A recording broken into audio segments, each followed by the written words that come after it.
ఈరోజు ఇక్కడ ఉన్న అధికారులను పోలీస్ సిబ్బందిని నేను అడుగుతున్నా, ఎన్డీఏలో కానీ సైనిక్ స్కూల్లో కానీ హెచ్పిఎస్లో చదువుకున్న ఆ పిల్లలు గర్వంగా వాళ్ళ స్కూల్ పేరు చెప్పుకున్నప్పుడు మన పోలీస్ స్కూల్లో చదువుకున్న పిల్లలు ఎందుకు గర్వంగా మేము పోలీస్ స్కూల్ నుంచి వచ్చినామని చెప్పుకునే విధంగా తలెత్తుకునే విధంగా ఈరోజు మనం తీర్చిదిద్దాలన్న ఆలోచనతోనే యంగ్ ఇండియా పోలీస్ స్కూల్ని మనం స్టార్ట్ చేసుకున్నాం.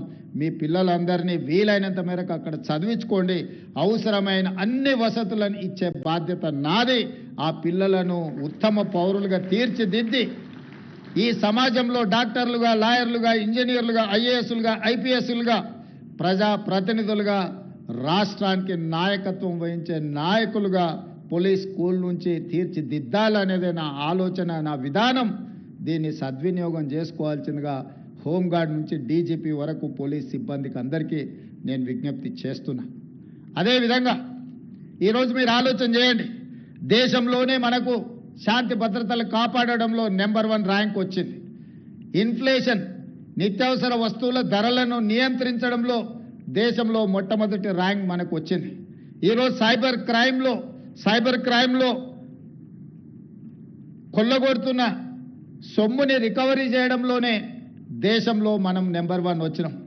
ఈరోజు ఎస్ఐబి కానీ, ఇంటెలిజెన్స్ కానీ ఎక్కడైనా రాష్ట్రంలో, ఏ దేశంలో, ఏ మూలలో ఏ తప్పిదం జరిగినా, ఏ దాడులు జరిగినా, తీవ్రవాదుల నేపథ్యంలో దాడులు జరిగినా మన పోలీసులు ఇచ్చే సమాచారమే ఈ దేశంలోని నేరగాళ్లను పట్టుకోవడానికి మనం ఉపయోగపడుతున్నాం.